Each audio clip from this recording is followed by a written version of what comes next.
মানুষের ভালোবাসা আর ত্যাগ যখন রাজনীতির সমীকরণকে তুড়ি মেরে উড়িয়ে দেয়, তখন জন্ম নেয় ইতিহাস। আমি কখনো কল্পনাও করিনি জামায়াত ইসলামীর মতো একটি সুসংগঠিত দল আমাকে এভাবে আগলে ধরবে। এই একটি বাক্যই বলে দেয় ঢাকা ৮ আসনের ভোটের বাতাস এখন কোন দিকে বইছে। নাসিরুদ্দিন পাটোয়ারির এই কৃতজ্ঞতা কি স্রেফ রাজনীতির ভাষা, নাকি এর গভীরে লুকিয়ে আছে কোনো ভয়ঙ্কর সত্য? আজকের ঢাকা ৮ আসনটি কোনো সাধারণ নির্বাচনী এলাকা নয়। এটি এখন জুলাই বিপ্লবের শহীদদের রক্ত আর কয়েক দশকের রাজনৈতিক আধিপত্যের এক চরম লড়াইয়ের ময়দান। একদিকে বাংলাদেশ জাতীয়তাবাদী দল বা বিএনপির পিলারের মতো শক্ত এক নেতা মির্জা আব্বাস, অন্যদিকে জুলাই আন্দোলনের সেই অগ্নিপুরুষ নাসিরুদ্দিন পাটোয়ারি। আজকের এই মেগা ভিডিওতে আমরা ব্যবচ্ছেদ করব সেই রহস্য, কেন জামায়াত নিজের নিশ্চিত আসন ছেড়ে দিয়ে নাসিরকে বুক পেতে দিল, কেন মির্জা আব্বাসের মতো হেভিয়েট নেতার সাম্রাজ্যে আজ ভয়ের কম্পন শুরু হয়েছে। প্রতিটি সেকেন্ড মন দিয়ে শুনুন, কারণ বাংলাদেশের রাজনীতির আগামীর মানচিত্র আজ এখান থেকেই আঁকা হচ্ছে। লড়াইটা বুঝতে হলে আগে চিনতে হবে ঢাকা ৮-এর সেই রাজাকে, যিনি বছরের পর বছর এই এলাকা শাসন করেছেন। তিনি হলেন মির্জা আব্বাস। তার পরিচয় শুধু বিএনপির স্থায়ী কমিটির সদস্য হিসেবে নয়, তিনি ছিলেন অবিভক্ত ঢাকা সিটি কর্পোরেশনের প্রথম নির্বাচিত মেয়র। ঢাকা বিশ্ববিদ্যালয় থেকে কমার্সে স্নাতক করা এই মানুষটি ব্যবসার জগতেও এক বিশাল নাম। ঢাকা ব্যাংকের প্রতিষ্ঠাতা তিনি। হলফনামায় তার যে বিপুল পরিমাণ অর্থের হিসাব, তা সাধারণ মানুষের কল্পনারও বাইরে। একাধিকবার সংসদ সদস্য এবং গুরুত্বপূর্ণ মন্ত্রণালয়ের মন্ত্রী হিসেবে তার প্রভাব প্রতিপত্তি ছিল প্রশ্নাতীত। যে আসনে মির্জা আব্বাস নির্বাচন করেন, সেখানে প্রতিপক্ষ দাঁড়ানোর আগে 10 বার ভাবে। কিন্তু 2026-এর এই নির্বাচনে কি তার সেই পুরনো ম্যাজিক কাজ করবে? টাকার ক্ষমতা কি পারবে সেই হাজারো লাশের রক্তের বদলে আসা আবেগকে রুখে দিতে? মির্জা আব্বাস আজ এক কঠিন পরীক্ষার মুখে। সেখানে তার প্রতিপক্ষ শুধু একজন মানুষ নয়, বরং একটি আদর্শ। এই গল্পের সবচেয়ে ট্র্যাজিক ও মোড় পরিবর্তনকারী অধ্যায় শুরু হয় 12 ডিসেম্বর।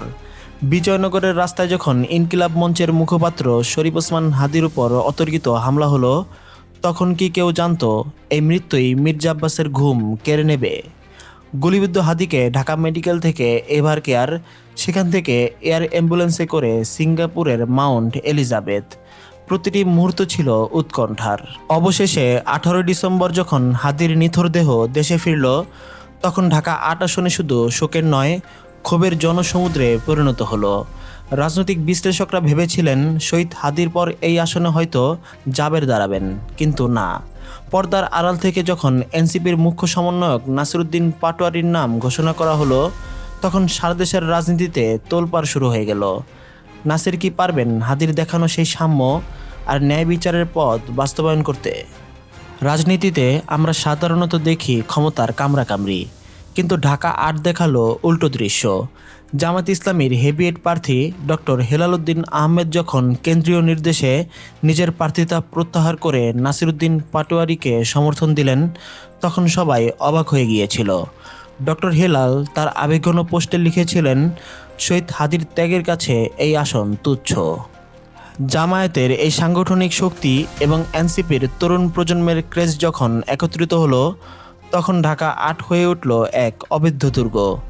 নাসির আজ মাঠে নেমেছেন ভারতীয় আধিপত্যবাদ ও দুর্নীতির বিরুদ্ধে আজাদি স্লোগান নিয়ে। তিনি সাংবাদিকদের সামনে স্পষ্ট বলেছেন, মৃত্যুবরণের ইচ্ছে নিয়েই তিনি এই লড়াইয়ে নেমেছেন।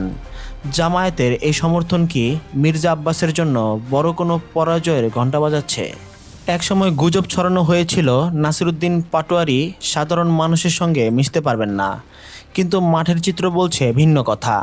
নাসির এখন মসজিদে মসজিদে গিয়ে সাধারণ মানুষের সঙ্গে কথা বলছেন, সাধারণ খেটে খাওয়া মানুষের সুখ দুঃখের সাথী হচ্ছেন। তার এই মানবিক রাজনীতি ওসমান হাদির ভক্তদের মনে জায়গা করে নিয়েছে। ঢাকা ৮ এখন আর শুধু ব্যালটের যুদ্ধ নয়, এটি একটি মানসিক যুদ্ধ। মির্জা আব্বাসের কয়েক দশকের রাজত্ব বনাম নাসিরের পরিবর্তনের বার্তা। জিতবে কে? বিশ্লেষকরা বলছেন, মির্জা আব্বাসের পরাজয় এখন আর কোনো কল্পনা নয়, এটি একটি প্রকট সম্ভাবনা।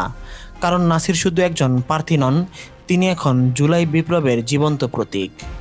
ভিডিওর শেষে এসে আপনাদের কাছে একটি প্রশ্ন রেখে যাচ্ছি। টাকার অভিজ্ঞতা কি পারবে শহীদদের রক্তে পাওয়া এই নতুন বাংলাদেশের স্বপ্নকে রুখে দিতে? ঢাকা ৮-এর এই নির্বাচন দেশের রাজনীতিতে এমন ছাপ রেখে যাবে যা আগামী ১০০ বছরে কেউ মুছতে পারবে না।